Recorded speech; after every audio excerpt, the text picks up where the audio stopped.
മനുഷ്യ വന്യജീവി സംഘർഷം ഒരയവുമില്ലാതെ തുടരുകയാണ്. വർഷം പിറന്ന് 3 മാസം തികയും മുന്നേ നഷ്ടമായത് 8 മനുഷ്യ ജീവനുകൾ. താൽക്കാലിക പരിഹാരവും നഷ്ടപരിഹാരവുമല്ലാതെ നമുക്ക് മറ്റു മാർഗങ്ങളില്ലേ? മലയോരത്തിന്റെ ഈ ഗതികേട് എത്ര നാൾ തുടരും? കാടിറങ്ങുന്ന വന്യതയുമായി പൊരുതി മരിക്കാൻ വിട്ടുകൊടുക്കുന്നു ജനങ്ങളെ.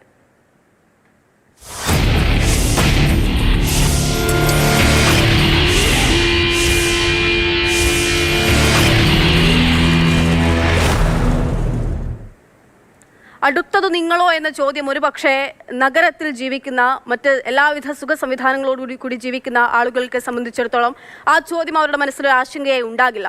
പക്ഷേ മലയോരത്ത് ജീവിക്കുന്ന ആളുകൾ വടക്കെന്നോ തെക്കെന്നോ മധ്യകേരളമെന്നോ വ്യത്യാസമില്ലാതെ ഇതേ ബുദ്ധിമുട്ട് അനുഭവിച്ചുകൊണ്ടിരിക്കുകയാണ്. ഈ വിഷയമാണ് നമ്മൾ ഇന്ന് ചർച്ച ചെയ്യുന്നത്. നമുക്കൊപ്പം സുമിനസ് നെടുങ്ങാടൻ ആക്ടിവിസ്റ്റാണ്, ഒപ്പം തന്നെ കുരാച്ചിന്റെ പ്രദേശവാസി കൂടിയാണ് അദ്ദേഹം. റജി ലൂക്കോസ് ഇടതു സഹയാത്രികൻ. ഒപ്പം ടെലിഫോൺ ലൈനിൽ നമ്മൾ കോഴിക്കോട് ജില്ലാ കളക്ടറെയും തിരുവമ്പാടി MLA ലിൻഡോ ജോസഫിനെയും പ്രതീക്ഷിക്കുന്നുണ്ട്. ആദ്യം ഞാൻ സുമിനിലേക്ക് പോവുകയാണ്. സുമിൻ, പ്രദേശത്തുണ്ടാകുന്ന മലയോര പ്രശ്നങ്ങളിൽ, മലയോര മേഖലയിലെ പ്രശ്നങ്ങളിൽ, വന്യജീവി പ്രശ്നങ്ങളിലൊക്കെ നിരന്തരം ഇടപെടുന്ന ഒരാളാണ്. ഇപ്പോൾ ഈ കാട്ടുപോത്തിന്റെ ആണെങ്കിൽ പോലും അതിന്റെ തൊട്ടു തലേ ദിവസം വരെ അങ്ങയുടെ ഫേസ്ബുക്ക് പോസ്റ്റൊക്കെ ഞാൻ ശ്രദ്ധിച്ചിരുന്നു. അങ്ങനെ ഇടപെടുകയും ആ പ്രശ്നങ്ങളൊക്കെ മുന്നോട്ട് വെക്കുകയും ചെയ്യുന്ന ഒരാളാണ്. ഇപ്പോൾ ഏറ്റവും ഒടുവിൽ നിലവിലത്തെ സമരത്തിൽ, നിലവിൽ ഇബ്രാഹിമിന്റെ മരണവുമായി ബന്ധപ്പെട്ട് നിങ്ങൾ നടത്തുന്ന സമരത്തിൽ എന്ത് നടപടിയാണ് അല്ലെങ്കിൽ എന്തു മറുപടിയാണ് ജില്ലാ ഭരണകൂടത്തിന്റെ ഭാഗത്തു നിന്ന് ലഭ്യമാകുന്നത്? ചർച്ചകളിലൊന്നും നിങ്ങൾക്ക് അനുകൂലമാകുന്ന രീതിയിൽ, മലയോര ജനതയ്ക്ക് അനുകൂലമാകുന്ന രീതിയിൽ ഒരു പ്രതിവിധി, ഒരു പ്രതിസ്വരം അവരുടെ ഭാഗത്തു നിന്ന് ഉണ്ടാകുന്നില്ലേ? ഞാൻ പറയുന്നത് കേൾക്കുന്നുണ്ടോ? കേൾക്കാം, പറയൂ. അബ്രഹാം ഇന്നലെ വൈകിട്ട് 3 മണിക്ക് സ്വന്തം കൃഷിയിടത്തില് കുറച്ച് തേങ്ങയും ഒപ്പം തന്നെ കശുവണ്ടിയും പെറുക്കാൻ വേണ്ടി പോയ ഒരു മനുഷ്യൻ, ഒരു കർഷകൻ. ആ കർഷകൻ ഇന്നലെ വൈകിട്ട് 3 മണിക്ക് കാട്ടുപോത്ത് ആക്രമിക്കുകയും മാരകമായി പരിക്ക് പറ്റുകയും കോഴിക്കോട് മെഡിക്കൽ കോളേജിലേക്ക് കൊണ്ടുപോകുന്ന സമയത്ത് മരണപ്പെടുകയും ചെയ്തു. ഇദ്ദേഹത്തിന്റെ ഈ വിഷയവുമായി ബന്ധപ്പെട്ടുകൊണ്ട് കുടുംബത്തിന്റെയും ഈ പ്രദേശത്തിന്റെയും ആവശ്യം എന്ന നിലയിൽ ഒരാൾ മരണപ്പെട്ടു കഴിഞ്ഞാൽ, വന്യജീവി ആക്രമണം മൂലം ഒരാൾ മരണപ്പെട്ടു കഴിഞ്ഞാൽ സർക്കാരിന്റെ ഭാഗത്തു നിന്ന് നൽകുന്നത് 10 ലക്ഷം രൂപയാണ്. ആ 10 ലക്ഷം രൂപ എന്ന് പറയുന്നത് കേന്ദ്ര സർക്കാരിന്റെ ഫണ്ടാണ്, സംസ്ഥാന സർക്കാരിന്റെ ഫണ്ട് അതിന്റെ അകത്തില്ല. നിലവിൽ ഞങ്ങളുടെ ആവശ്യം എന്ന് പറയുന്നത് 50 ലക്ഷം രൂപ ആ കുടുംബത്തിന് നൽകണമെന്നും ഒപ്പം തന്നെ ആ കുടുംബത്തിലെ ഭാര്യ, വിധവയാക്കപ്പെട്ട ആ സ്ത്രീ അബ്രഹാമിന്റെ മരണത്തോടു കൂടി ഒരു അസുഖബാധിതയായി കിടപ്പിലായ ഒരു സ്ത്രീയാണ് അദ്ദേഹത്തിന്റെ ഭാര്യ. ആ ഭാര്യയുടെ ചികിത്സാ ചെലവ് കാര്യങ്ങൾ സർക്കാർ വഹിക്കണം എന്നുള്ളതും ആണ് രണ്ടാമത്തെ ആവശ്യം. മൂന്നാമത്തെ ആവശ്യം, ആ കുടുംബത്തിൽ 3 മക്കളാണുള്ളത്. ആ 3 മക്കളിൽ 2 പേർ ആൺകുട്ടിയും ഒരാൾ പെൺകുട്ടിയുമാണ്. അവർക്ക് ആരെങ്കിലും ഒരാൾക്ക് ഒരു സർക്കാർ ജോലി ഉറപ്പാക്കണം എന്നുള്ള ഈ 3 ആവശ്യങ്ങളാണ് പ്രധാനമായിട്ടും കുടുംബത്തിന്റെ ഭാഗത്ത് നിന്ന് ഉന്നയിച്ചിട്ടുള്ളത്. നേരെ മറിച്ച് ആ കുടുംബം എന്ന് പറയുന്ന ഒരു നിർധന കുടുംബമാണ്. നാട്ടുകാരും ഒപ്പം തന്നെ ഈ പള്ളികളും ഒക്കെ ബന്ധപ്പെട്ട് പള്ളികളിലൂടെയൊക്കെ പിരിവെടുത്തിട്ടാണ് ആ കുടുംബത്തിന് ഒരു വീട് വെച്ച് ഇപ്പൊ നൽകിയിട്ടുള്ളത്. ഇപ്പൊ നിലവിൽ ഈ പ്രദേശത്ത് ശാശ്വതമായ ഒരു പരിഹാരത്തിലേക്ക് ഇത് പോകാത്ത പക്ഷം ഇന്നലെ അബ്രഹാം ആണെങ്കിൽ നാളെ ഞാനോ നിങ്ങളോ ഈ പ്രദേശത്തുള്ള ഓരോരുത്തരുമായി മാറാം. ഞാനിപ്പം നിൽക്കുന്നതെന്ന് പറഞ്ഞു കഴിഞ്ഞാൽ കക്കയത്ത് ഇതുമായി ബന്ധപ്പെട്ട് ഫോറസ്റ്റ് സ്റ്റേഷന്റെ മുന്നിൽ സമരം നടന്നുകൊണ്ടിരിക്കുകയാണ്. കോഴിക്കോട് വെച്ച 2 റൗണ്ട് ചർച്ചകളിലും ഈ ചർച്ച പരാജയപ്പെട്ടു. എന്തോ ഒരു ഔദാര്യം പോലെയാണ് ജില്ലാ കളക്ടറുടെയും DYFOയുടെയും ഭാഗത്ത് നിന്ന് ചർച്ചയിൽ കയറിയ ആളുകളടുത്ത് 10 ലക്ഷം രൂപ നിങ്ങൾക്ക് തരുന്നില്ലേ, പിന്നെ നിങ്ങൾക്ക് എന്താണ് അത് വാങ്ങി പോയിക്കൂടെ എന്നുള്ള ഒരു ധിക്കാരപരമായ സമീപനമാണ് അവിടെ നിന്ന് ചർച്ചയിൽ പങ്കെടുത്ത ആളുകൾക്ക് ഉണ്ടായിട്ടുള്ളതെന്നാണ് അറിയാൻ കഴിഞ്ഞത്. നിലവിൽ ഈ 10 ലക്ഷം രൂപ എന്ന് പറയുന്ന ഒരു മനുഷ്യന്റെ ജീവനുള്ള വിലയാണോ എന്നുള്ളതാണ് ഈ ആധുനിക കാലഘട്ടത്തിൽ ചർച്ച ചെയ്യപ്പെടേണ്ടത്. ഒരു മനുഷ്യൻ കൊല്ലപ്പെടുന്ന സമയത്ത് അവന്റെ ജീവൻ മുന്നോട്ട് വെക്കുന്ന ആവശ്യങ്ങളൊന്നും അംഗീകരിക്കുന്നില്ലേ? നിലവിൽ മുന്നോട്ട് വെച്ചിരിക്കുന്ന ആവശ്യങ്ങളിൽ യാതൊരു ആവശ്യങ്ങളും യാതൊരു വിധത്തിലുള്ള ഉറപ്പുകളും ലഭിച്ചിട്ടില്ല. ഇതിന്റെ മുന്നേ വയനാട്ടിലാണെങ്കിൽ വയനാട്ടിലെ അജീഷ് കൊല്ലപ്പെട്ടു, ഒപ്പം തന്നെ പോള് അടക്കമുള്ള ആളുകൾ കൊല്ലപ്പെട്ടു. നിരവധിയായ വന്യജീവി ആക്രമണങ്ങൾ ഈ പ്രദേശങ്ങളിൽ മലബാർ മേഖലയിലും ഒപ്പം തന്നെ ഇടുക്കിയിലും ഈ അടുത്ത കാലങ്ങളിൽ ഉണ്ടായി. ഈ വന്യജീവി ആക്രമണങ്ങൾ ഉണ്ടാകുന്ന സമയത്ത് മാധ്യമങ്ങളുടെ ശ്രദ്ധ കിട്ടുന്ന സമയത്ത് മാത്രം ആദ്യം 5 ലക്ഷം രൂപ അവർ കൊടുക്കും. പിന്നീടുള്ള 5 ലക്ഷം രൂപയ്ക്ക് ഫാമിലി സർട്ടിഫിക്കറ്റ് ഹാജരാക്കണമെന്ന് പറയും. ആ ഫാമിലി സർട്ടിഫിക്കറ്റ് ഹാജരാക്കി കഴിഞ്ഞാലും അത് കിട്ടാൻ വേണ്ടി ഒരുപാട് നൂലാമാലകൾ അവരുടെ നിയമത്തിനുള്ളിൽ അവർ കണ്ടെത്തും. നേരെ മറിച്ച് ഇതിനകത്ത് വേണ്ടത് ഈ കുടുംബത്തിന് കിട്ടേണ്ട ശാശ്വതമായ പരിഹാരവും ഒപ്പം തന്നെ പ്രദേശത്ത് കിട്ടേണ്ടതായിട്ടുള്ള പ്രദേശവാസികളുടെ ജീവനും സ്വത്തിനും. ഇതിന് തൊട്ടു മുമ്പ് തന്നെ ഇന്നലെയാണ് ഈ കാട്ടുപോത്തിന്റെ ആക്രമണം ഉണ്ടായത്. മെനഞ്ഞാന്ന് ഇതേ സ്ഥലത്ത് തന്നെ കുരാച്ചുണ്ട് പഞ്ചായത്തിൽ കാട്ടുപോത്തിറങ്ങിയും ജനങ്ങളുടെ ജീവനും സ്വത്തിനും ഭീഷണിയാവുകയും ചെയ്തു. സ്കൂളുകൾ അടക്കുന്ന വിദ്യാഭ്യാസ സ്ഥാപനങ്ങൾക്ക് അവധി കൊടുക്കേണ്ട സ്ഥിതി വന്നു. ഇതെല്ലാം ഈ നിലവിലുള്ള നിയമം ഇംപ്ലിമെന്റ് ചെയ്യുന്നതിനകത്ത് നമുക്ക് അതിലേക്ക് മടങ്ങിയെത്താം. ഞാൻ അത് ആദ്യം സൂചിപ്പിക്കുകയും ചെയ്ത് നിരന്തരം അത്തരത്തിലുള്ള പ്രശ്നങ്ങൾ ഈ കാട്ടുപോത്തിന് സമയത്ത് അങ്ങയുടെ ഫേസ്ബുക്ക് പോസ്റ്റൊക്കെ ഞാൻ കണ്ടിരുന്നു. അവിടെ കാട്ടുപോത്ത് ഇറങ്ങിയ സമയത്തുള്ളത് ഈ പറഞ്ഞതുപോലെ അപ്പോൾ ഒക്കെ എന്തുകൊണ്ട് ആ സമയത്ത് അല്ലെങ്കിൽ ഒരു മരണം സംഭവിക്കുന്ന മുൻപേ ഒരു നടപടി ഉണ്ടാകുന്നില്ല, അല്ലെങ്കിൽ മരണം സംഭവിച്ച വാർത്തയായി കഴിയുമ്പോൾ മാത്രമാണോ അധികാരികൾ ഒന്ന് അങ്ങോട്ടേക്ക് കണ്ണു തുറന്ന് നോക്കുന്നതെങ്കിലും ചെയ്യുന്നതെന്നുള്ളതാണ്. ഞാൻ അങ്ങേക്കിലേക്ക് മടങ്ങിയെത്താം, അതിലേക്ക് കൂടുതൽ വിശദാംശങ്ങളിലേക്ക് നമുക്ക് എത്താം. ശ്രീ റെജി ലൂക്കോസ്, അതായത് ഇവിടെ ഒരു വർഷം പിറന്ന് 3 മാസം തികഞ്ഞിട്ടില്ല, അതിനു മുൻപ് നമുക്ക് നഷ്ടമായിരിക്കുന്ന 8 പേരുടെ ജീവനാണ്. തീർത്തും നിസ്സഹായരായി പോകുന്ന മനുഷ്യർ, ഇവരെയൊക്കെ ഒരു തരത്തിലും ഓടി രക്ഷപ്പെടാൻ പോലും കഴിയാത്തവണ്ണം ആനയ്ക്കും പുലിക്കും കടുവയ്ക്കും ഒക്കെ മുൻപിൽ അല്ലെങ്കിൽ കാട്ടുപോത്തിനുമൊക്കെ മുൻപിൽ ജീവിതം പൊലിഞ്ഞു പോവുകയാണ്. ഇനി എത്ര പേരിങ്ങനെ മരിക്കണം എന്നുള്ള ചോദ്യം സ്വാഭാവികമായിട്ടും എല്ലാ മനുഷ്യന്റെ ഉള്ളിലും അത്തരത്തിലൊരു ചോദ്യം ഉയരുന്നതിൽ അതിൽ തെറ്റു പറയാനാകില്ലല്ലോ.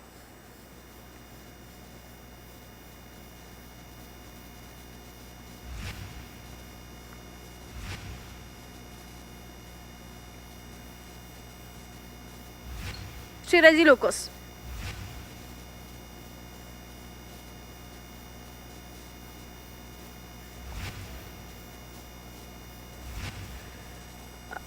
അദ്ദേഹത്തിലേക്ക് എത്താൻ ചില സാങ്കേതിക പ്രശ്നങ്ങളുണ്ടെന്ന് ഞാൻ മനസ്സിലാക്കുന്നു. എന്തായാലും അല്പസമയത്തിനകം തന്നെ നമുക്ക് അദ്ദേഹത്തിലേക്ക് മടങ്ങിയെത്താം.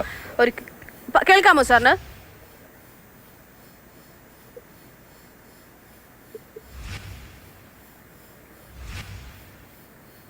ശരി, ഞാൻ അദ്ദേഹത്തിലേക്ക് മടങ്ങിയെത്താം. സുമിനിലേക്കാണ്. സുമിൻ, ഈ പറഞ്ഞതുപോലെ തന്നെ തൊട്ട് കുറച്ചു ദിവസങ്ങൾക്ക് മുൻപേ അവിടെ ഇങ്ങനെ കറങ്ങി നടക്കുന്ന കാട്ടുപോത്തായിരുന്നു. ആ സമയത്ത് നിങ്ങൾ ഈ കാര്യങ്ങൾ അവിടെ ഏതെങ്കിലും തരത്തിൽ വനംവകുപ്പിന്റെ ഇടപെടൽ ഉണ്ടായിരുന്നു? വനംവകുപ്പിന്റെ ഇടപെടൽ എന്ന് പറഞ്ഞു കഴിഞ്ഞാൽ അതൊരു ഏറ്റവും വലിയൊരു കോമഡിയാണ്. കാരണം വനംവകുപ്പിന്റെ ആളുകള് കഴിഞ്ഞ ദിവസം ഇവിടെ കാട്ടുപോത്ത് ഇറങ്ങിയ സമയത്ത് വനംവകുപ്പ് വരുന്നത് ഒരു വടിയുമായിട്ടാണ്. ഈ വടിയുമായി വരിക, കാട്ടുപോത്തിന്റെ പുറകെ പോകുക, കാട്ടുപോത്ത് ഏത് വഴിക്കാണോ പോകുന്നത് അതിന്റെ പുറകിൽ പോകാൻ വേണ്ടി വിധിക്കപ്പെട്ട ആളുകളാണ് ഈ RRT.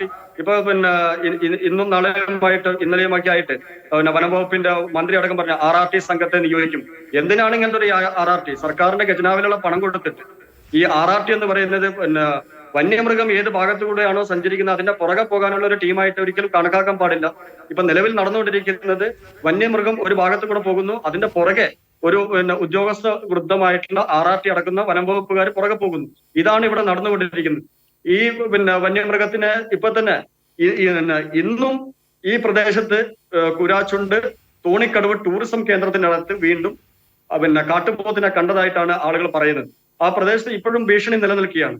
ഇത് കാട്ടുപോത്ത് മാത്രമല്ല, ആനയടക്കമുള്ള കാട്ടുപന്നി, കടുവ അടക്കമുള്ള സാന്നിധ്യങ്ങൾ ഈ മലബാർ വന്യജീവി സംഘത്തിനോട് ചേർന്ന് നിൽക്കുകയാണ്.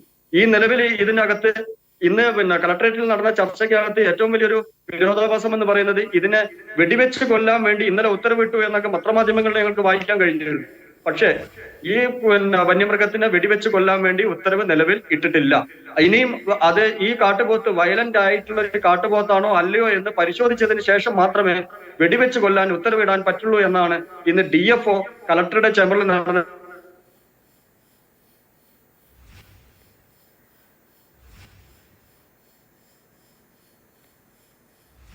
കാട്ടുപോത്തിനെ എത്രയും വേഗം വെടിവെച്ച് കൊല്ലണം എന്നുള്ള ആവശ്യമായിരുന്നു അവിടെയുള്ള ജനങ്ങൾ മുന്നോട്ട് വെക്കുന്നതെങ്കിൽ അതിൽ കാട്ടുപോത്ത് വയലന്റ് ആണോ, ആ തരത്തിൽ ആക്രമണകാരിയാണോ എന്നുള്ള കാര്യം പരിശോധിച്ചതിന് ശേഷം മാത്രമേ നടപടി സ്വീകരിക്കാനാവൂ, വെടിവെക്കുന്ന രീതിയിലേക്കുള്ള ഒരു തീരുമാനത്തിലേക്ക് എടുക്കാൻ പോകാനാകൂ എന്നുള്ള മറുപടിയാണ് ജില്ലാ ഭരണകൂടത്തിന്റെ ഭാഗത്തു നിന്നും അവിടെയുള്ള പ്രദേശവാസികൾക്ക് കിട്ടുന്നത്. അതിലാണ് അവർ ഇപ്പോൾ പ്രതിഷേധം കടുപ്പിക്കുകയും ചെയ്യുന്നത്.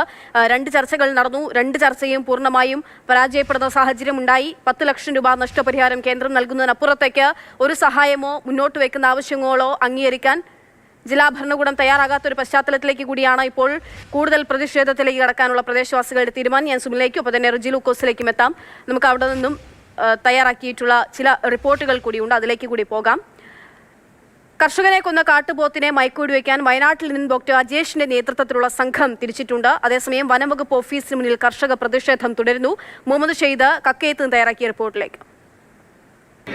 കാട്ടുപോത്തിന്റെ ഭീതിയിൽ കഴിയുന്ന കക്കയത്ത് ഇതുവരെ അബ്രഹാമിനെ കുത്തിക്കൊലപ്പെടുത്തിയ കാട്ടുപോത്തിനെ കണ്ടെത്താൻ കഴിഞ്ഞില്ല. അതിനുവേണ്ടി തിരച്ചിൽ നടന്നുകൊണ്ടിരിക്കുന്നു. കക്കയത്തുള്ള വനംവകുപ്പ് ഓഫീസിന് മുമ്പിൽ കർഷകരുടെ പ്രതിഷേധം ഇപ്പോൾ ശക്തമായിക്കൊണ്ടിരിക്കുകയാണ്. ഈ അബ്രഹാമിന്റെ കുടുംബത്തിന് നീതി ലഭിക്കണം, അവർക്ക് ആവശ്യമായ നഷ്ടപരിഹാരം ഉൾപ്പെടെയുള്ള കുറച്ച് ആവശ്യങ്ങൾ അവർ മുന്നോട്ട് വെക്കുന്നുണ്ട്. അത് നടപ്പിലാക്കി കിട്ടുന്നത് വരെ ശക്തമായ പ്രതിഷേധത്തിലേക്ക് പോകുമെന്നാണ് അവർ പറഞ്ഞിട്ടുള്ളത്. 2 വട്ട ചർച്ച ഇപ്പോൾ കളക്ടറേറ്റിൽ നടന്നു, പക്ഷേ ഇതുവരെ അതിനെ സംബന്ധിച്ചൊരു തീരുമാനം ആയിട്ടില്ല. അബ്രഹാമിന്റെ കുടുംബത്തോട് അതോടൊപ്പം തന്നെ ഈ പ്രദേശത്തുള്ള ജനങ്ങളുടെയും സുരക്ഷ, ജീവനും സ്വത്തിനും ഒരു സംരക്ഷണം ഉറപ്പ് ഭരണകൂടത്തിൻ്റെ ഭാഗത്തുനിന്ന് കിട്ടുന്നവരെയും ഒരു പ്രതിഷേധ സമരവുമായിട്ട് മുന്നോട്ട് പോകാനാണ് തീരുമാനം. 10 ലക്ഷം രൂപയാണ് ഒരു കുടുംബത്തിന് കൊടുക്കാൻ വനം വകുപ്പിൻ്റെ കയ്യിൽ ഉള്ളതെന്ന് പറയുന്നു. അതൊരിക്കലും ഞങ്ങൾക്ക് അംഗീകരിക്കാൻ സാധിക്കില്ല. ഞങ്ങൾ ഡിമാൻഡ് ചെയ്യുന്നത് ആ കുടുംബത്തിന് 50 ലക്ഷം രൂപയാണ്. ആ 50 ലക്ഷം രൂപയിൽ 40 ലക്ഷം രൂപ ബാക്കിയുള്ള അതിനുള്ള കൃത്യമായ ഉറപ്പ്. അതേപോലെ തന്നെ ഈ മരണപ്പെട്ട അബ്രഹാമിൻ്റെ ഭാര്യ ഹാർട്ട് പേഷ്യൻ്റായിട്ട് കിടപ്പിലായിട്ടുള്ള ഒരു രോഗിയാണ്. ആ രോഗിയുടെ ഭാവി കാലത്തുള്ള ചികിത്സാ ചെലവ് കാര്യങ്ങളൊക്കെ സർക്കാർ ഏറ്റെടുക്കണം. സുരക്ഷ ഉറപ്പാക്കണം. ഒപ്പം തന്നെ ഈ അബ്രഹാമിന്റെ കുടുംബത്തിന് കൃത്യമായ രീതിയിൽ നഷ്ടപരിഹാരം, ആവശ്യപ്പെട്ട നഷ്ടപരിഹാരം കൃത്യമായി നൽകണം. അതുവരെ പ്രതിഷേധം ശക്തമാക്കും. കക്കയത്തുള്ള ഫോറസ്റ്റ് സ്റ്റേഷന് മുമ്പിലാണ് ഇപ്പോൾ പ്രതിഷേധം ഉള്ളത്. കൂടുതൽ ആളുകൾ ഇങ്ങോട്ട് എത്തിച്ചേരാൻ വേണ്ടിയുള്ള ആഹ്വാനം നൽകിയിട്ടുണ്ട്. അങ്ങനെ ഫോറസ്റ്റ് ഓഫീസിന് മുമ്പിൽ സമരമുഖം തുറക്കാനാണ് നാട്ടുകാരുടെയും കർഷകരുടെയും തീരുമാനം. പ്രതിഷേധം കടുപ്പിക്കുക തന്നെയാണ് മുന്നോട്ട്. പ്രതിഷേധത്തിൽ നിന്നോ ഒരടി പിന്നോട്ടുള്ള ആവശ്യങ്ങൾ അംഗീകരിക്കാതെ എന്നുള്ളതാണ് ഇപ്പോൾ നാട്ടുകാർ പറയുന്നത്. നമ്മൾ കഴിഞ്ഞ ദിവസം പുൽപ്പള്ളിയിലൊക്കെ കണ്ടതിന് സമാനമായ രീതിയിലേക്ക് ഒരു പ്രതിഷേധം ഇപ്പോൾ കക്കയത്തും ഉണ്ടാവുകയാണ്. നിരന്തരം ഈ വന്യമൃഗശല്യം അനുഭവിക്കുന്ന ജനതയാണ്. അതുകൊണ്ട് തന്നെ ഈ പറയുന്നത് പോലെ ഏതെങ്കിലും ഒരു RRT സംഘത്തെ നിശ്ചയിക്കുക മാത്രമല്ല, ഇതിനൊരു ശാശ്വതമായിട്ടുള്ള പരിഹാരം വേണമെന്നുള്ളതാണ് അവരും മുന്നോട്ട് വെക്കുന്ന ആവശ്യം. പ്രതിഷേധം തുടരുക തന്നെ ചെയ്യുന്നു. ഒരു ചർച്ചയും അത് സമവായത്തിലേക്കോ ജനങ്ങളുടെ ആവശ്യം അംഗീകരിക്കുന്ന തരത്തിലേക്കോ എത്താത്തതിനെ തുടർന്നാണിപ്പോൾ പ്രതിഷേധം കടുപ്പിക്കുന്ന ഒരു തീരുമാനത്തിലേക്ക് ഈ പ്രദേശവാസികൾ എത്തുകയും ചെയ്തിരിക്കുന്നത്. എന്തായാലും അവിടെ ഇത് തുടർന്നുകൊണ്ടേയിരിക്കുകയാണ്. ശ്രീ റജി ലൂക്കോസ്, അങ്ങേക്ക് കേൾക്കാമെങ്കിൽ ഈ പറയുന്നത് പോലെ വലിയ ഈ ഒറ്റ കാര്യമാണ്, ജനങ്ങൾ ഇങ്ങനെ മരിച്ചുകൊണ്ടേയിരിക്കുകയാണ്. ഒരു വർഷത്തിനിടെ 3 മാസമാകുന്നുള്ളൂ. 3 മാസത്തിനിടെ 8 പേർക്ക് ജീവൻ നഷ്ടമാകുന്ന ഒരു സാഹചര്യം എന്നൊക്കെ പറയുമ്പോൾ എത്രമാത്രം ഗൗരവതരമാണ് സ്ഥിതി. ഇനി ഞാനാണോ നിങ്ങളാണോ എന്ന് ചോദിക്കേണ്ട രീതിയിലേക്ക് മലയോരവാസികളുടെ മനസ്സിലൊരു ആശങ്കയുണ്ടാകുമ്പോൾ ഏത് തരത്തിൽ അവർക്കൊരു സമാധാനം നൽകാനാകും, എന്ത് മറുപടി നൽകാനാകും? തീർച്ചയായിട്ടും ഒരു പരിഷ്കൃത സമൂഹത്തിന് ഒരിക്കലും അംഗീകരിക്കാൻ പറ്റത്തില്ല വന്യമൃഗങ്ങൾ നാട്ടിലിറങ്ങി ജനങ്ങളെ കൊന്നൊടുക്കുക എന്ന് പറഞ്ഞു. ഒരിക്കലും അംഗീകരിക്കാൻ പറ്റത്തില്ല. ഇപ്പൊ ഉദാഹരണത്തിന് നിർഭാഗ്യവനായ എബ്രഹാം, ഇന്നലെ എബ്രഹാമിനെ കുത്തിക്കൊന്ന കാട്ടുപോത്ത് കുറെ ദിവസങ്ങളായിട്ട് ജനങ്ങൾ ജീവിക്കുന്ന ഇടങ്ങളിലൂടെ അത് നടക്കുന്ന ചിത്രങ്ങളും കുറെ ദിവസങ്ങളായിട്ട് നമ്മൾ കാണുന്നുണ്ട്. അതിന്റെ വിഷ്വൽസ് ഒക്കെ ചാനലുകാർ റിപ്പോർട്ട് ചെയ്യുന്നുണ്ട്. നാട്ടുകാർ തന്നെ ഫോറസ്റ്റ് ഓഫീസ് വിളിച്ചു പറഞ്ഞു ഇങ്ങനൊരു കാട്ടുപോത്ത് ജനവാസ മേഖലയിലുണ്ട്, വന്നതിനെ തുരത്തന നടപടി സ്വീകരിക്കണമെന്ന് പറഞ്ഞിട്ട് അലംഭാവത്തോടുകൂടിയാണ് അവിടുത്തെ ഉദ്യോഗസ്ഥന്മാർ ഇതിനെ കൈകാര്യം ചെയ്യുന്നുള്ള കാര്യത്തിൽ യാതൊരു തർക്കവുമില്ല. ഭരണകക്ഷി പ്രതിപക്ഷം എന്നുള്ള രാഷ്ട്രീയമൊന്നും ഇതിനകത്ത് ഞാൻ കാണുന്നില്ല. ആ ഉദ്യോഗസ്ഥന്മാര് കൃത്യമായ രീതിയിൽ ആ കാട്ടുപോത്തിനെ അവിടെ നിന്ന് ഓടി അകറ്റാനായിട്ടോ അല്ല അതിനു വേണ്ടി ആ കാട്ടുപോത്തിന് ജനങ്ങളെ ബുദ്ധിമുട്ടിക്കാത്ത രീതിയിലുള്ള ഇടങ്ങളിലേക്ക് ഓടിക്കാനുള്ള എല്ലാ നടപടികളും സ്വീകരിക്കേണ്ടതായിരുന്നു. യാതൊരു സംശയമില്ല, കാര്യത്തിൽ ഒരു തർക്കമില്ല. അതുപോലെ തന്നെയാണ് നേര്യമംഗലത്ത് ഇന്ദിര എന്ന് പറയുന്ന വയോധിക മരിച്ച ഇടത്തും ആനക്കൂട്ടം വരുന്നു, ശല്യം ചെയ്യുന്നുള്ളവരെ ഫോറസ്റ്റ് ഉദ്യോഗസ്ഥന്മാരെ അറിയിച്ചിട്ടും ഈ ഉദ്യോഗസ്ഥന്മാർ അരങ്ങിയിട്ടില്ല. എന്തുകൊണ്ടാണ് വന ഉദ്യോഗസ്ഥന്മാര് ഏത് കാലങ്ങളായിട്ടുള്ള ഗവൺമെന്റ് ഭരിച്ചാലും അനങ്ങുന്നില്ല, അല്ലെങ്കിൽ അവരവരുടെ ജോലി ചെയ്യുന്നില്ല എന്ന് പറയുമ്പോൾ അത് അവിടെ വനം വകുപ്പിന്റെ നിഷ്ക്രിയത്വമല്ല, ആകെ വകുപ്പിന് പരാജയം സംഭവിക്കുന്നത് തന്നെയാണ് അങ്ങും ചൂണ്ടിക്കാണിക്കുന്നത്. അങ്ങനെ അതിനെ കാണാൻ പറ്റത്തില്ല. കാരണം അവര് മനുഷ്യരല്ലേ, സ്വാഭാവികമായിട്ടുള്ള എന്തെങ്കിലും ഉണ്ട്. പക്ഷെ അത് നമുക്കൊരു ഒരു മനുഷ്യന്റെ ജീവൻ എടുക്കുന്ന ഘട്ടത്തിലേക്ക് പോയി കഴിഞ്ഞാൽ അവരെ വിവരം അറിയിച്ചിട്ട് അവർ വരുന്നില്ല എന്ന് പറഞ്ഞാൽ അത് അംഗീകരിക്കാൻ പറ്റത്തില്ല. അതിപ്പോ നമ്മൾ ഈ ചർച്ച കാണുന്ന ലോകത്തുള്ള മുഴുവൻ മലയാളികളും അല്ലേ, നമുക്കൊരിക്കലും അംഗീകരിക്കാൻ പറ്റത്തില്ല. അതിനകത്ത് ചെയ്യേണ്ട ഇപ്പൊ ഇതിനകത്ത് വെടിവെച്ച് കൊല്ലാനായിട്ട് പറ്റത്തില്ല. കാരണം കേന്ദ്ര സർക്കാരിന്റെ ഒരു നിയമമുണ്ട്, കാടത്തമായ ഒരു നിയമം. മനുഷ്യന് വിലയില്ലാതെ കണ്ട് വന്യമൃഗങ്ങളെ സംരക്ഷിക്കാൻ, വന്യമൃഗങ്ങളെ കൊണ്ട് കല്ലെടുത്തെറിഞ്ഞാൽ പോലും അയാൾ ജയിലിൽ പോകുന്ന ഒരു നിയമത്തിന്റെ ലോകത്തിൽ അങ്ങനെ ഒരു നിയമം ഇന്ത്യയിൽ മാത്രമേ ഉള്ളൂ. ഇന്നലെ കളക്ടർ, ഞാൻ അറിഞ്ഞത് ശരിയാണെന്നുണ്ടെങ്കിൽ കളക്ടർ ഉത്തരവിട്ടിരിക്കുന്ന മയക്കുവെടി വെക്കാനായിട്ടാ, അതിനെ കൊല്ലാൻ പറ്റത്തില്ല. കഴിഞ്ഞ ആഴ്ചയില് കേന്ദ്ര വനമന്ത്രി കൽപ്പറ്റ വയനാട് സന്ദർശിച്ചപ്പോൾ അദ്ദേഹത്തിനോട് ചോദിച്ചു ഈ വനനിയമത്തിൽ മാറ്റങ്ങൾ വരുത്താൻ പാടില്ല എന്ന് ചോദിച്ചു. ഇപ്പോൾ അദ്ദേഹം പറഞ്ഞ ആ നിയമത്തിൽ 1% പോലും മാറ്റം വരുത്താൻ പറ്റത്തില്ല, വേണമെങ്കിൽ വൈൽഡ് ലൈഫ് വാർഡന് വേണമെന്നുണ്ടെങ്കിൽ ഓർഡർ ഇടാന്ന് പറഞ്ഞു. അത് നുണയാണ്, അങ്ങനെ ഇടാൻ പറ്റത്തില്ല. മഹാരാഷ്ട്ര അനുഭവം നമുക്കറിയാമല്ലോ. വൈൽഡ് ലൈഫ് ഉയർന്ന ഉദ്യോഗസ്ഥൻ ഒരു മൃഗത്തെ കൊല്ലാൻ ഓർഡർ ചെയ്തു, ആ മൃഗത്തെ കൊന്നതിന് പേര് അയാളിപ്പോ ജയിലിൽ പോയിരിക്കുക. അപ്പൊ ഈ കേന്ദ്ര സർക്കാർ ഒരു കരുണയാലും കാണിക്കണം. ഇത്തരം വാസ്തവത്തിൽ കഴിഞ്ഞ 22 വർഷത്തിനിടയ്ക്ക് വന്യജീവികളുടെ എണ്ണം 3 ഇരട്ടി വർദ്ധിച്ചിട്ടുണ്ട്. അവരുടെ ആവാസ വ്യവസ്ഥയിൽ അവർക്ക് ഈ ഭക്ഷണങ്ങൾ ലഭിക്കത്തില്ല, അവർക്ക് സർവൈവ് ചെയ്യാൻ പറ്റാത്ത സാഹചര്യത്തിലാണ് ജനങ്ങളുടെ ഇടയിലേക്ക് ഇറങ്ങുന്നത്. അവരുടെ കൃഷിത്തോട്ടങ്ങൾ നശിപ്പിക്കുക, മുമ്പിൽ കാണുന്ന ജനങ്ങളെ കൊല്ലുക.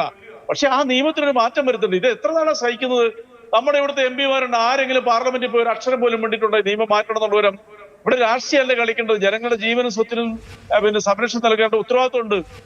ഞാൻ വന ഉദ്യോഗസ്ഥന്മാരെ പിന്നെ പഴിചാരാനുള്ള കാരണം അവരെ വെള്ളപൂശിയ ഒരു ചർച്ചയ്ക്ക് ഇനി പ്രസക്തിയില്ല. കാരണം പല സ്ഥലത്തും ഈ ഉദ്യോഗസ്ഥന്മാര് ഞാൻ ചോദിക്കുന്നത് ഇത് മാത്രമാണ്. വനം ഉദ്യോഗസ്ഥരെ നമ്മൾ പഴി ചാരേണ്ടി വരുന്ന ഒരു സാഹചര്യം. അവിടെ ഒരു വകുപ്പുണ്ടല്ലോ, വനം വകുപ്പുണ്ടല്ലോ. അപ്പോൾ വനം വകുപ്പ് അവിടെ കൃത്യമായിട്ടുള്ള ഇടപെടൽ നടത്തുകയും നിർദ്ദേശങ്ങൾ നൽകുകയും ചെയ്തിട്ടുണ്ടെങ്കിൽ ഒരു പക്ഷേ ഈ തരത്തിലേക്ക് പ്രശ്നങ്ങൾ എത്തില്ലല്ലോ. അവിടെ ഒരു നിഷ്ക്രിയത്വം വനം വകുപ്പിന്റെ ഭാഗത്ത് നിന്ന് ഉണ്ടാകുന്നുണ്ടോ എന്നുള്ളത്. ഒപ്പം തന്നെ ഈ കേന്ദ്രത്തിന് സംസ്ഥാന സർക്കാർ പഴി ചാരുമ്പോൾ സാധാരണക്കാരായിട്ടുള്ള ജനം എന്ത് പിഴച്ചു എന്നുള്ളത്. ഞാൻ റെജി ലൂക്കോസ്, ഇവിടെ അതായത് നമുക്കറിയാം അങ്ങ് നേരത്തെ ചൂണ്ടിക്കാണിച്ച കുറേ കാര്യങ്ങളുണ്ട്. വനം വകുപ്പ് ഉദ്യോഗസ്ഥരുടെ നിഷ്ക്രിയത്വത്തെ പറ്റി അങ്ങ് പറയുമ്പോൾ നമ്മൾ കഴിഞ്ഞ ദിവസം കണ്ടു അവിടെ ഇന്ദിര കൊല്ലപ്പെട്ടപ്പോൾ ഇടുക്കിയിൽ കോതമംഗലത്ത് അവർ കൊല്ലപ്പെടുന്ന സമയത്ത് ആ പ്രദേശത്ത് ആന ഇറങ്ങിയിട്ടുണ്ട് എന്നുള്ള ഒരു ജാഗ്രതാ നിർദ്ദേശം പോലും അവിടെയുള്ള ജനങ്ങൾക്ക് നൽകിയിട്ടില്ല.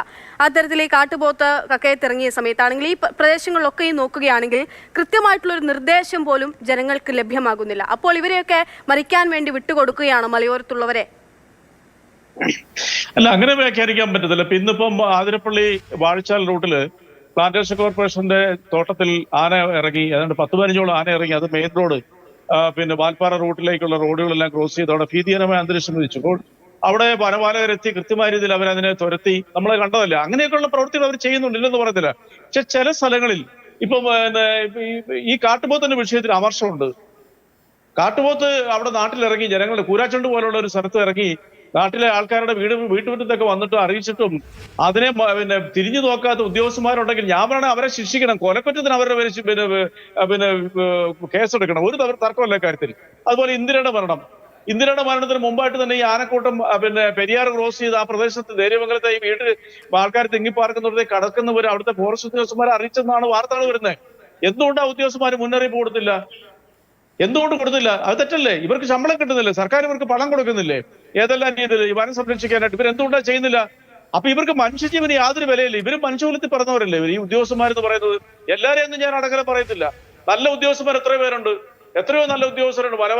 വനവുമായി ബന്ധപ്പെട്ട് വനപാലകരായിട്ടുള്ള ഉദ്യോഗസ്ഥന്മാർ മനുഷ്യജീവന് വലിയ പ്രാധാന്യം നൽകുന്ന നിരവധി ഉദ്യോഗസ്ഥന്മാരുണ്ട്. പക്ഷെ ചില സ്ഥലത്തെ ഉദ്യോഗസ്ഥന്മാർ അലംഭാവമാണ് കാണിക്കുന്നത്. നാട്ടുകാരെന്ത് പറഞ്ഞാലും മൈൻഡ് ചെയ്യാതിരിക്കുക, കൊന്നതിന് ശേഷം സംരക്ഷണം കൊടുക്കുക എന്ന് പറയുന്നത് എന്തൊരു അർത്ഥമാണല്ലേ? സർക്കാർ ആവശ്യമായ രീതിയിലുള്ള നടപടി സ്വീകരിച്ച് അവർ നഷ്ടപരിഹാരം കൊടുക്കുന്നുണ്ട്, എല്ലാം ചെയ്യുന്നുണ്ട്. പക്ഷെ അതുകൊണ്ടായില്ലല്ലോ വനമന്ത്രി എ കെ ശശീന്ദ്രൻ പറഞ്ഞൊരു കാര്യം ഞാൻ അങ്ങയിലേക്ക് ഓർമ്മിപ്പിക്കുകയാണ്. കൃത്യമായിട്ടുള്ള വാചകം എനിക്ക് ഓർമ്മയില്ല. എന്നാലും അർത്ഥം ഇതായിരുന്നു: ഈ ആന കാടിറങ്ങുന്നതിൽ എനിക്ക് എന്തെങ്കിലും ചെയ്യാൻ പറ്റുമോ, എന്നോട് പറഞ്ഞിട്ടാണോ ആന കാടിറങ്ങുന്ന തരത്തിലുള്ള ഒരു ചോദ്യം കഴിഞ്ഞ ദിവസം അദ്ദേഹത്തിന്റെ ഭാഗത്ത് ഉണ്ടായിരുന്നു. അതായത് അങ്ങിപ്പോൾ പറയും പോലെ വനംവകുപ്പ് ഉദ്യോഗസ്ഥർക്കെതിരെ, ഇങ്ങനെ നിഷ്ക്രിയത്വം ഉണ്ടാക്കുന്ന ഉദ്യോഗസ്ഥർക്കെതിരെ നടപടിയെടുക്കണം, അല്ലെങ്കിൽ ഈ കാര്യങ്ങളൊക്കെ പറയുമ്പോൾ ഇതൊക്കെ ചെയ്യേണ്ടുന്നത് ആരാണ്? അല്ല, അതിനകത്ത് രണ്ട് കാര്യങ്ങൾ പറയാം. വനമന്ത്രി ശശീന്ദ്രൻ എന്ന് പറഞ്ഞാൽ മനുഷ്യത്വമുള്ളൊരു മന്ത്രിയാണ്, വളരെ കേപ്പബിൾ ആയിട്ടുള്ള കാര്യക്ഷമതയുള്ള മന്ത്രി. അതൊന്നും അദ്ദേഹത്തിന് അങ്ങനെ നമ്മൾ കുറ്റപ്പെടുത്തേണ്ട കാര്യമില്ല. ആന പിന്നെ കാട്ടിൽ നിന്നും വന്യജീവികൾ പുറത്തിറങ്ങുന്നത് ഒരു മന്ത്രിക്ക് എന്ത് ചെയ്യാൻ പറ്റും എന്നുള്ള ചോദ്യത്തിനകത്ത് പ്രസക്തിയുണ്ട്. കാരണം ഇങ്ങനൊരു നിയമം ഈ രാജ്യത്തുണ്ട്.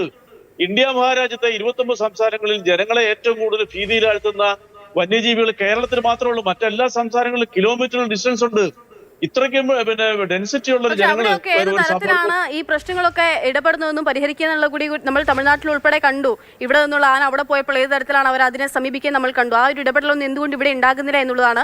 ഞാൻ ശ്രീ സുമിനിലേക്ക് കൂടി ഒന്ന് പോവുകയാണ്. സുമിൻ, ഈ പ്രദേശത്ത് ഞാനും എൻ്റെ കൂടി വീടിനടുത്തായിട്ടുള്ള ഒരു പ്രദേശമാണിത്. അതുകൊണ്ട് തന്നെ നമ്മൾ മുൻപൊന്നും കണ്ടിട്ടോ കേട്ടിട്ടോ ഒന്നും ഇല്ലാത്ത തരത്തിലേക്കാണ് ഈ വന്യമൃഗശല്യം അവിടെ ഉണ്ടാകുന്നത് എന്നുള്ളതാണ്. അപ്പോൾ ഇത് അനുഭവിക്കുന്ന ജനങ്ങളുടെ ഭാഗം തന്നെയാണ് ഞാനും താങ്കളും എന്നുള്ളതുകൊണ്ട് ഞാൻ ചോദിക്കട്ടെ, അവിടെ നിലവിലിപ്പോൾ എത്രമാത്രം ഈ പ്രശ്നം ഒരു ഭീതിതമായിട്ടുള്ള സാഹചര്യത്തിലേക്ക് ഈ വന്യമൃഗശല്യം പോകുന്നുണ്ട്? ഈ വനംവകുപ്പ് ഉദ്യോഗസ്ഥരുടെ ഭാഗത്തുനിന്ന് ഒരു ഇടപെടൽ ഉണ്ടാകുന്നുണ്ട്. ഈ പ്രതിഷേധവുമായി ഇനി എങ്ങനെ മുന്നോട്ട് പോകാനാണ് അവിടെയുള്ള ഈ ജനങ്ങളുടെ, പ്രദേശവാസികളുടെ തീരുമാനം എങ്ങനെയാണ്? അക്ഷയ, ഞാൻ ആദ്യമേ പറയട്ടെ, എന്റെ ഈ പിന്നെ ചാനൽ ചർച്ചയില് പിന്നെ കോയാങ്കർ പറഞ്ഞിട്ടുള്ള കാര്യങ്ങളിൽ കുറച്ച് തെറ്റായ കാര്യങ്ങളുണ്ട്. പിന്നെ 130 CRPC 133 ക്ലോസ് F പ്രകാരം മനുഷ്യന്റെ ജീവനും സ്വത്തിനും ഭീഷണിയാവുന്ന ഏത് ആനിമലിനെയും, ഏത് മൃഗത്തിനെയും, അത് വന്യമൃഗമാവട്ടെ സാധാ പിന്നെ മനുഷ്യൻ വളർത്തുന്ന മൃഗമാവട്ടെ, ആ മൃഗങ്ങളെ കൊല്ലാനുള്ള അധികാരം ജില്ലാ കലക്ടർ അടക്കമുള്ള ആളുകളെ നിക്ഷിപ്തമാണ്. എന്തുകൊണ്ടാണ് ജില്ലാ കലക്ടർ ഇത്തരത്തിലുള്ള ഒരു ഉത്തരവിടാൻ മടിക്കുന്നത്? രണ്ടാമത്, വൈൽഡ് ലൈഫ് പ്രൊട്ടക്ഷൻ ആക്ടിൽ അത് നിയമമില്ല എന്നാണ് നേരത്തെ ഇതിനകത്ത് സൂചിപ്പിക്കുന്നത്. അതും തെറ്റായ പരാമർശമാണ്.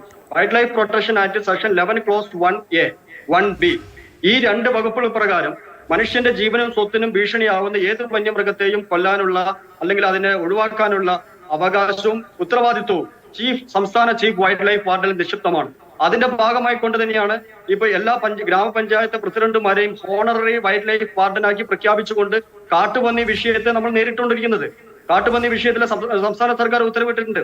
പിന്നെ എല്ലാ ഈ മേഖലകളിലുള്ള ഗ്രാമപഞ്ചായത്ത് പ്രസിഡന്റുമാരെ ഹോണററി വൈൽഡ് ലൈഫ് വാർഡനാക്കി പ്രഖ്യാപിച്ചു. അത് ഏത് നിയമത്തിന്റെ അടിസ്ഥാനത്തിലാണ്? സെക്ഷൻ 11 ക്ലോസ് 1A-യും 1B പ്രകാരം. അതുകൊണ്ട് നിലവിലുള്ള നിയമത്തിന്റെ അകത്ത് തന്നെ ഇതിനെ ഇല്ലായ്മ ചെയ്യാനും ഈ പ്രശ്നത്തിന് പരിഹാരം ഉണ്ടാക്കാനും മാർഗങ്ങൾ ഉണ്ടായിട്ട് അതിന് ഉത്തരവാദിത്തപ്പെട്ടവർ അതിനെ ശ്രമിക്കാതെ ഈ വിഷയം വീണ്ടും വീണ്ടും വൈകാരികമായി മുന്നോട്ട് കൊണ്ടുപോവുകയും അതിനകത്ത് രാഷ്ട്രീയപരമായിട്ടുള്ള ലാഭങ്ങൾ ഉണ്ടാക്കുവാൻ വേണ്ടി ശ്രമിക്കുന്ന ഒരു കൂട്ടം ആളുകളും ഈ കൂട്ടത്തിലുണ്ട്. ഇപ്പൊ ഇത് ഒരു കാരണവശാലും രാഷ്ട്രീയപരമായിട്ട് മുന്നോട്ട് കൊണ്ടുപോകാനല്ല ഞങ്ങൾ ഉദ്ദേശിക്കുന്നത്. ഇതിന്റെ അകത്ത് ഇടതുപക്ഷമാണെങ്കിൽ ആദ്യം പറയുക കേന്ദ്ര നിയമമാണ്, ഈ കേന്ദ്ര നിയമത്തിൽ മാറ്റം വരുന്നത് കേന്ദ്ര സർക്കാരാണ്. നേരെ മറിച്ച് സംസ്ഥാന പ്രതിപക്ഷമാണെങ്കിൽ പറയും ഇവിടെ ഈ സംസ്ഥാന സർക്കാർ ഇത് ഇംപ്ലിമെന്റ് ചെയ്യുന്നത്. ഇതിനെ രാഷ്ട്രീയ ആയുധമാക്കാതെ ജനങ്ങളുടെ കാതലായ വിഷയത്തിലേക്ക് വരികയും ഈ കാതലായ പ്രശ്നത്തിന് പരിഹാരം ഉണ്ടാക്കുകയും ചെയ്യുന്നത് കേന്ദ്ര സർക്കാർ നിയമനിർമ്മാണം നടത്തുന്ന സമയം ഞാൻ സമയക്കുറവുകൊണ്ട് മാത്രം ഒന്ന് ഇടപെടുകയാണ്. എന്തായാലും രാഷ്ട്രീയവൽക്കരിക്കാതെ, അതായത് ഇത്തരത്തിലുള്ള പ്രശ്നങ്ങൾ ഉണ്ടാകുമ്പോൾ അതിനെ രാഷ്ട്രീയവൽക്കരിക്കുന്ന ഒരു സാഹചര്യം നമ്മൾ കാണുന്നുണ്ട്. പ്രത്യേകിച്ച് തെരഞ്ഞെടുപ്പൊക്കെ നടക്കുന്നതുകൊണ്ട് തന്നെ ആ തരത്തിൽ അത് ഉപയോഗിക്കുന്നില്ല എന്നൊന്നും നമുക്ക് പറയാനാകില്ല. പക്ഷേ അതിനപ്പുറത്തേക്കുള്ള ഒരു സമരവുമായി മുന്നോട്ട് പോവുകയാണ്. അതുപോലെ അദ്ദേഹം സൂചിപ്പിച്ച പ്രധാനപ്പെട്ട കാര്യമുണ്ട്. കഴിഞ്ഞ തവണ കേന്ദ്രമന്ത്രി വയനാട്ടിൽ വന്നപ്പോൾ അദ്ദേഹവും പറഞ്ഞതാണ് ഇത്തരത്തിൽ മനുഷ്യന്റെ ജീവനും സ്വത്തിനും ഭീഷണിയാവും തരത്തിലുള്ള മൃഗങ്ങളുണ്ടെങ്കിൽ അതിനെതിരെ നടപടിയെടുക്കാൻ ചീഫ് വൈൽഡ് ലൈഫ് വാർഡന് സാധിക്കുമെന്നുള്ള കാര്യം അദ്ദേഹം പറഞ്ഞതൊക്കെയുണ്ട്. പക്ഷേ എന്തുകൊണ്ട് നമ്മുടെ നാട്ടിൽ ഇത്തരത്തിൽ നടപടികൾ ഉണ്ടാകുന്നില്ല എന്നുള്ളതാണ് ചോദ്യം. ഒരുപാട് നന്ദി ശ്രീ റിജി ലൂക്കോസ്, ഒപ്പം തന്നെ സുമിൻ.